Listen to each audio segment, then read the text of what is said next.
Okay. We're on location with Clint Eastwood, the superstar. And Clint, my first question is, what is a nice guy like you doing in a pool hall in Great Falls, Montana? Well, we're shooting all kinds of wild scenes. Actually, not too wild. We're just shooting scenes about playing pool, and I was looking over the area, sneak around, sneak back. Right, you're Thunderbolt in this Right. Thunderbolt and Lightfoot. Yeah, and I'm working on a job. I'm working in a machine shop up the way, and we're just here in the evening talking about what's going to happen next. The air in Great Falls, Montana is different from the smog-heavy skies of Los Angeles. In 1973, it smelled of pine, river water, and the stale tobacco of local pool halls.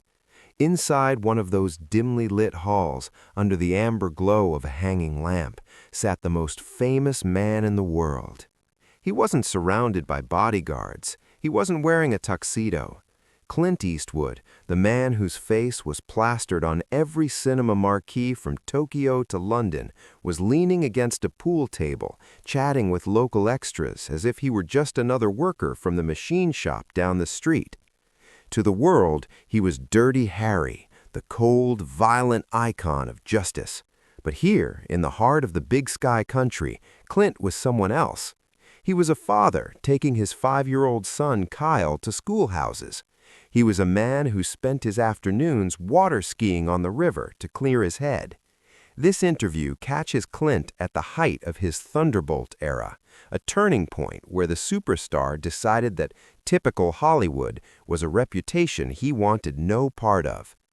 Clint's success wasn't an accident. It was built on a hatred for the sterile.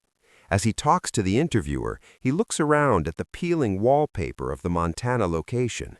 "I hate sets," he says, his voice that iconic, gravelly whisper. To him, a studio shot always looks like what it is, fake.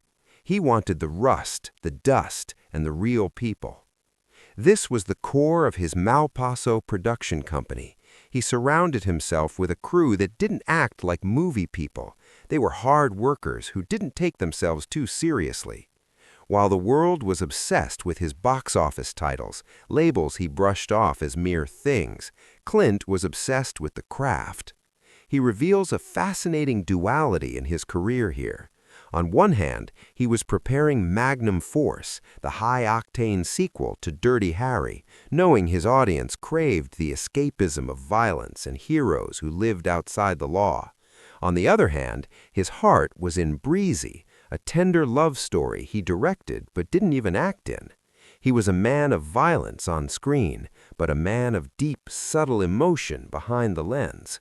He wasn't just throwing the dice anymore. He was reading the audience, understanding that humans need both the thrill of the chase and the quiet of a love story.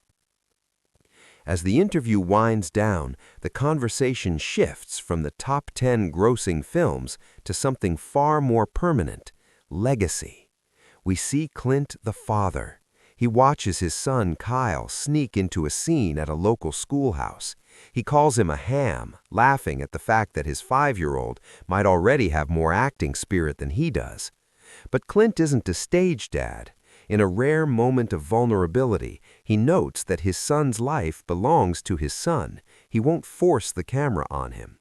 For Clint, the ultimate success wasn't the millions of dollars Dirty Harry made. It was the fact that he could bring his family to Montana, live at home, and work in the nature he loved. The nice guy in the pool hall wasn't an act. It was the real Clint Eastwood, a man who reached the pinnacle of global fame only to realize that the best view was from a boat on a Montana river, far away from the closed shops of Hollywood. He ends the day not as a superstar, but as a worker who gave the backer their money's worth and earned the right to go home.